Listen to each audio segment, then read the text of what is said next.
grab my board, just dust it.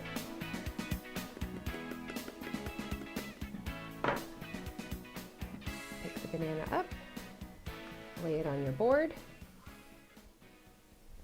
and then we want to arc it ever so slightly. So we're going to create another one of those. Start to roll out my banana shape. So there we have our 2 bananas. And that concludes all of our gum paste accessories. And now we're ready to start working on our board. So when I think of a banana split, I think of like, where would you get it? You would probably more than likely get it from a diner.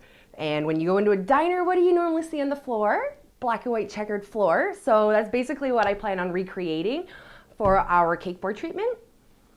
So let's get started. For our floorboard treatment, we're going to require a white fondant and black fondant, but we start the treatment with the white. So let's knead our fondant. And we're going to roll this out. I'm going to roll this large enough to cover a 14-inch drum.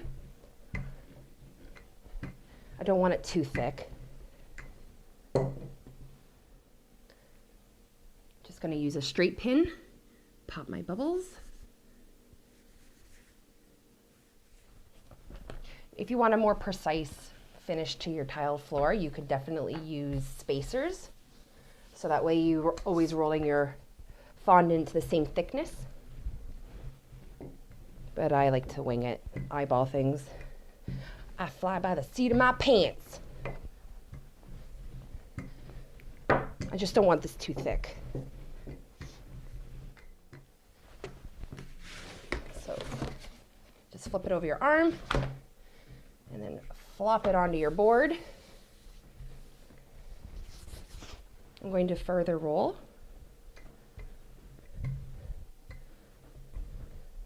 I don't want to glue the white fondant to the board. I'm going to show you a trick.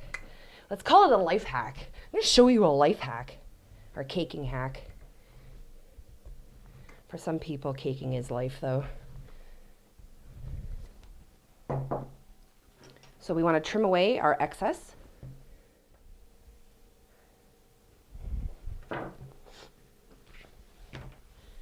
Make sure all the silver is covered. I can feel it's a little bit thicker over here.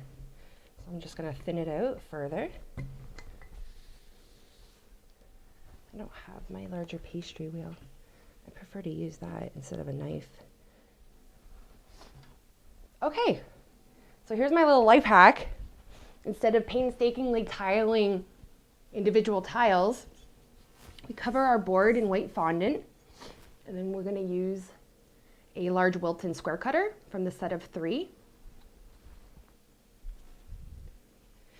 And right at the very edge, I'm just going to cut away half of a square, like that. Leave it in place. Move on to the next one, making sure you meet your edges the best you can. And cut down. That last one, I'm going to leave it.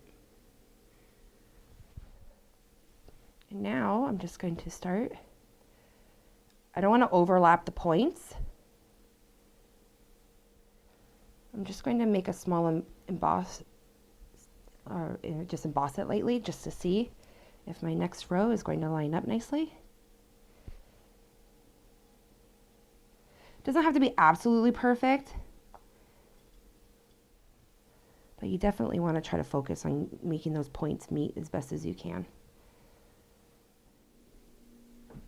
Okay, so we've created our pattern.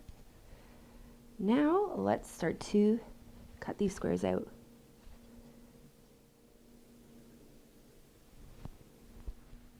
Okay, so now that we've cut all of our squares, we want to remove the ones that we cut with the square cutter. So gently, making sure you don't disturb the white squares. You may have to glue a few in place as you go, or they may move around on you. So I'm just using a bit of water just to encourage that piece to stay there.